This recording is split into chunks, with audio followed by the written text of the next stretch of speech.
Bismillahirrahmanirrahim. Assalamualaikum warahmatullahi wabarakatuh. Alhamdulillahirrabbilalamin. Allahumma sholli ala sayyidina Muhammad wa ala ali sayyidina Muhammad. Sahabat Baitul Ahad, faliyakul khairon auliyasmud. Berkatalah yang baik atau no comment sajalah. Makanya jangan pernah berhenti untuk menghashtagkan ngobrol juga ibadah. Kenapa harus ngobrol yang dihitung sebagai ibadah? Jangankan ngobrol, langkah kita menuju masjid saja dihitung sebagai ibadah. Jangankan langkah menuju masjid, langkah menuju lapangan di mana olahraga itu adalah sunnah Rasul, maka langkah kita dihitung sebagai ibadah. Langkah kita menjenguk orang sakit itu ibadah. Langkah kita menuju tempat kerja ibadah. Langkah kita menuju sekolah, ke kampus itu juga ibadah. Langkah kita melayat orang mati itu dihitung sebagai ibadah. Langkah kita meninggalkan masa lalu yang kelam, yang gelap itu ibadah. Langkah kita meninggalkan mantan, itu mah sakit. Kemudian langkah kita memenuhi undangan, fa idza da'a fa'jibu, apabila diundang datanglah. Itu adalah dihitung sebagai ibadah. Tapi undangan mantan sakit juga. Nah, saya menyarankan kalau undangan mantan minimal ditemani sama sahabat lah, takut pingsan. Nah, makanya di sekeliling kita itu banyak sekali dengan hal-hal kecil yang itu bernilai sebuah ibadah. Ketika diri kita sadar, menyadari bahwa apapun yang ada di sekitar kita itu adalah sebuah ibadah, maka dengan sendirinya diri kita akan terprotek.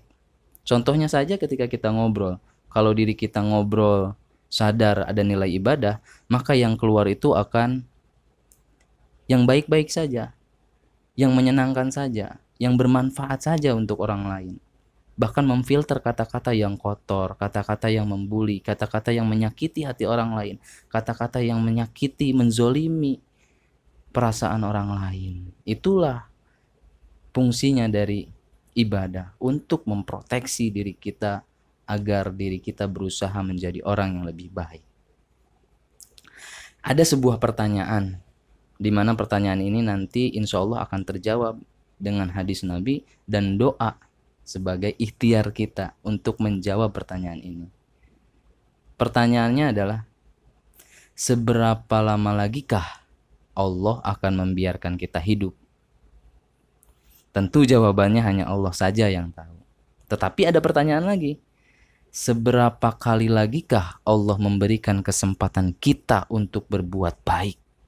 Tentu karena kita diberikan rahmat sebuah ikhtiar di mana manusia ikut andil dalam takdir itu dengan ikhtiarnya, kita tahulah kemauan, kemampuan, semangat kita untuk beribadah. Saya teringat hadis yang diriwayatkan oleh Imam Tirmidzi. Annar rajula, ada seorang laki-laki yang bertanya kepada Nabi Muhammad SAW, Ayyun nasi khairun, manusia apa sih yang baik Rasul? Kemudian Rasulullah menjawab, man tola umruhu wa hasuna amaluhu. Orang yang baik itu adalah orang yang panjang umurnya tetapi baik juga amalnya. Terus masih bertanya lagi nih seorang laki-laki ini, ayun nasi syarrun, manusia yang seperti apa yang jelek ya Rasulullah? Rasulullah menjawab lagi, man tola umruhu, orang yang panjang umurnya, wasa'a amaluhu, tapi jelek perbuatannya. Nah, apakah kita diberikan kesempatan hidup oleh Allah Subhanahu wa taala itu untuk terus bisa berbuat baik, melakukan hal-hal baik, ataukah kita diberikan kesempatan hidup tidak sama sekali diberikan kesempatan untuk berbuat baik oleh Allah Subhanahu wa taala? Makanya kita harus meminta diberikan kesempatan ya Allah untuk berbuat baik sebanyak-banyaknya.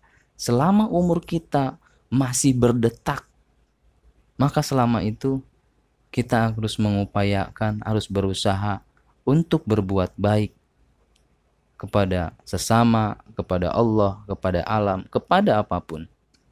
Nah, dari pertanyaan itulah kita berharap bahwa kita bisa menjadi orang yang berkesempatan berbuat baik dengan adanya kesempatan umur yang Allah panjangkan.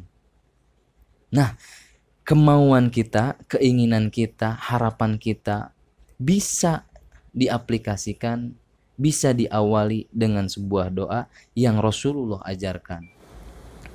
Hadis ini saya ambil dari kitab Riyadhus Shalihin yang diriwayatkan oleh Imam Muslim, yang diterima dari Abu Hurairah, di mana kata-kata yang ada di dalam doa ini sangat-sangat dalam sekali yang diucapkan oleh Rasulullah.